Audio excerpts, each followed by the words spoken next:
Juste une petite vidéo pour répondre à une question au niveau du spool tank et du MMU3.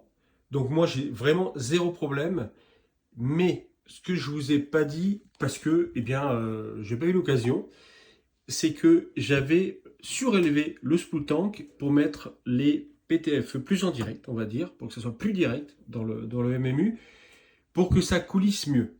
Mais ça amène deux problèmes.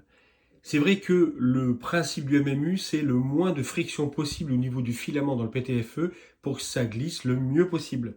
Sauf que là, avec le retour automatique du spool tank, avec l'effet ressort des rouleaux, eh bien, le problème, c'est que ça glisse tellement bien, c'est quand le rouleau revient en arrière, retire la bobine, eh bien, ça sort le filament du MMU, et donc évidemment, ça fait un fail, enfin ça fait pas un fail, ça repart très très bien, mais il faut être là pour repousser le filament.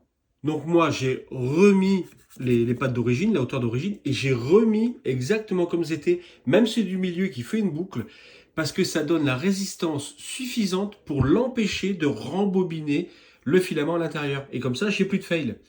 La deuxième chose, c'est les bobines qui sont trop légères ou trop grandes, qui ont un trou trop grand. Avec les bobines Prusa, évidemment, Prusa, ça va très très bien. Avec les bobines aussi d'origine Bamboo Lab, ça va très très bien.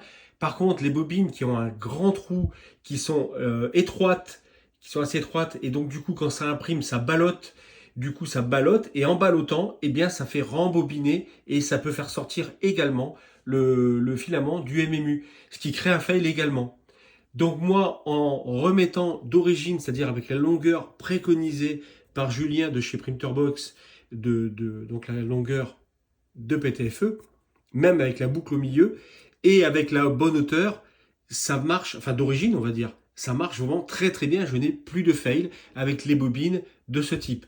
C'est vrai qu'avec d'autres bobines, j'ai quelques problèmes, du coup j'évite de les utiliser, ou alors vraiment quand c'est vraiment un filament que je veux mettre là-dedans, que je veux utiliser en multimatériaux, multicolore, eh bien je le rembobine sur une bobine bambou, parce que j'en ai plein, donc je le rembobine avec cet appareil.